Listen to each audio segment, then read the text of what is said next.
Want to know the secrets to saving more money on food? Spoiler, it's not always using coupons. We'll share how to cut your grocery bill in half. Let's face it, food is expensive. The average family spends just over 10% of their household income buying groceries, over $6,000 a year, and even while average wages have gone down, the price of food keeps going up. When you are just trying to feed your family, that is a pretty scary prospect.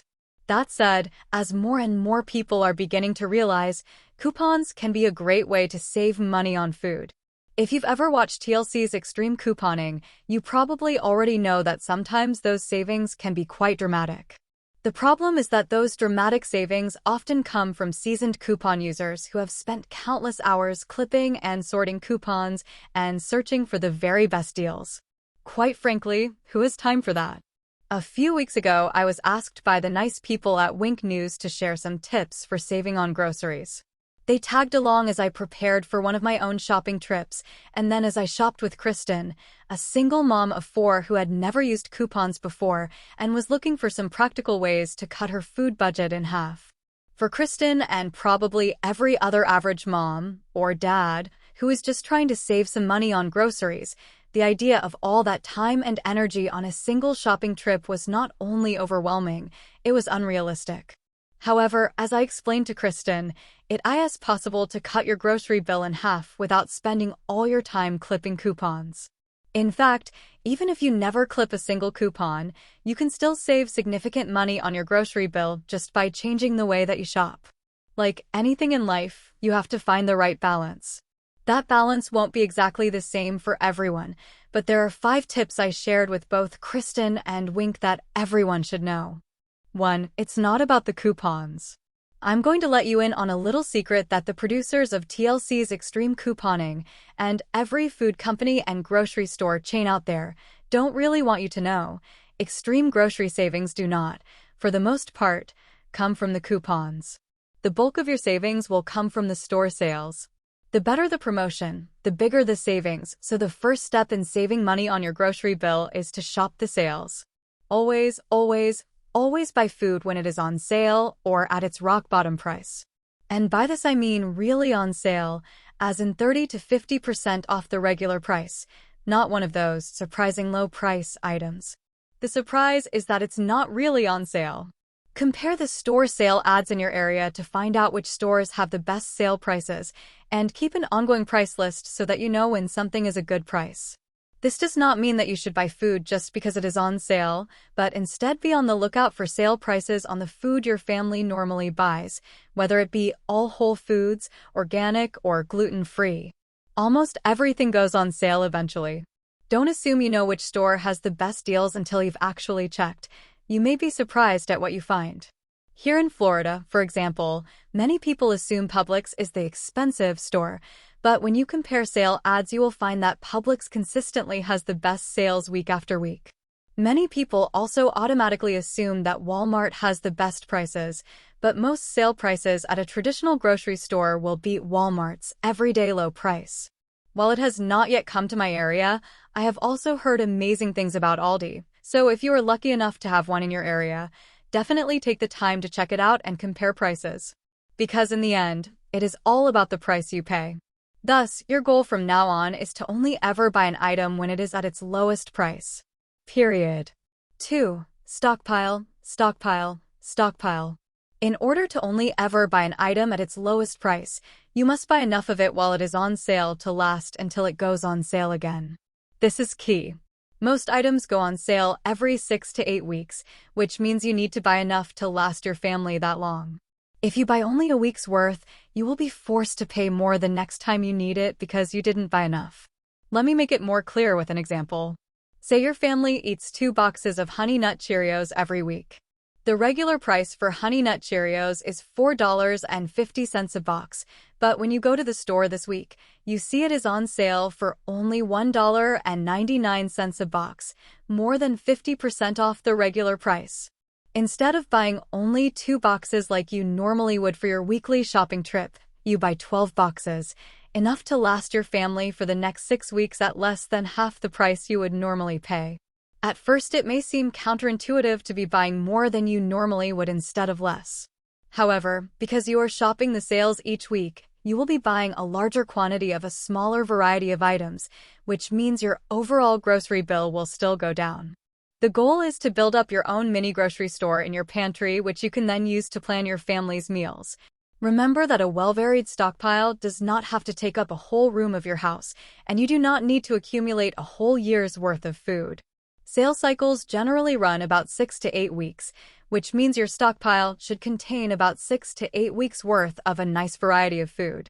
It also means that it will take about 6 to 8 weeks before you've built up a nice varied stockpile and will start to see the most dramatic savings in your grocery bill. Furthermore, stockpiling does not mean your family has to only eat a diet of processed food. There are plenty of healthy options for stockpiling, including beans, rice, whole grain pastas, whole grain cereals, frozen vegetables, cheese and other dairy products, canned tomatoes, and more. 3. Eat less meat. Going vegetarian just a couple times a week could save you as much as $1,000 a year. Meat costs usually account for a significant portion of people's grocery bills, so cutting out even a little will make a big difference over time. One of the ways my own family has kept our grocery bill to around $200 to $300 a month is by eating very little meat, and honestly, I am shocked at the prices whenever I do buy meat. I have personally been a vegetarian for almost 20 years, which makes it a little easier for me to come up with creative meat-free meals. However, since the rest of my family is not vegetarian, I do make an effort to cook meatless meals that even my meat-loving husband and kids can enjoy. 4. Change the way you meal plan. If you normally wing it when it comes to meal planning, running to the store several times a week for last-minute dinner items, this step won't be as painful as you might think. Instead of running to the store for your dinner supplies, you'll be able to run to your stockpile, a ready-made grocery store right in your own home. You may even find that maintaining a nice, varied stockpile by shopping the sales once a week saves you a whole lot of time, in addition to saving you from the expensive impulse and last-minute buys. For those of you who normally plan your meals then make your shopping list based on that plan, this adjustment may be a little harder. However, you can still make it work if you get into the habit of planning your meals around what's on sale and around what items you already have on hand in your stockpile. By minimizing the number of non-sale items you need to buy each week, you will find that you can plan your meals in advance and still cut your grocery bill in half. One great meal planning resource that I've been really impressed with eMeals. For as little as $5 a month, you can receive a customized weekly meal plan based on your own store's weekly sale ad. The simple recipes are delicious and family-friendly, and although the service isn't free, it does take a lot of the stress out of trying to plan meals around what's on sale. They even have a great new app that allows you to get your shopping list, meal plan, and recipes right on your phone or tablet. You can also try it for free for 2 weeks. 5. Learn to match coupons to store sales. It is not by accident that using coupons is the last item on this list and not the first. Coupons can and do save you a ton of money on your grocery bill, but only if you follow these other steps first.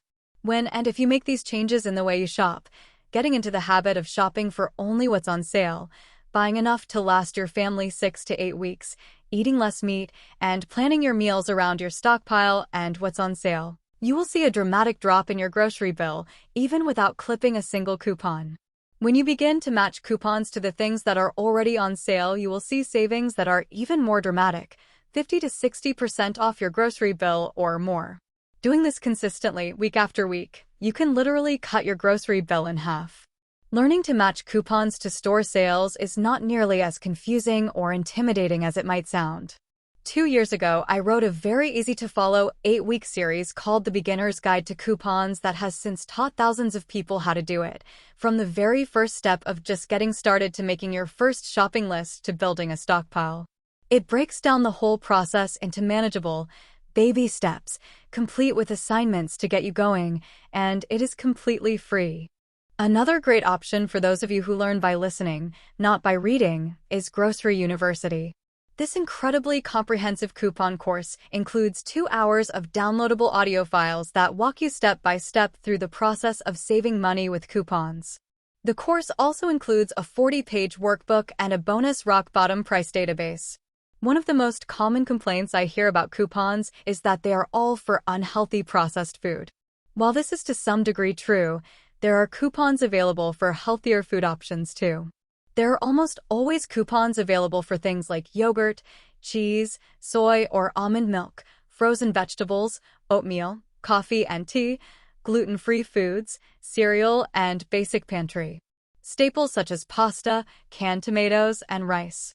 There are also plenty of coupons available for non-food items such as shampoo, toilet paper, paper towels, cleaning supplies, and over-the-counter medicine. The important thing to remember is that coupons come last, not first. Just think of what you could do with an extra $75 a week.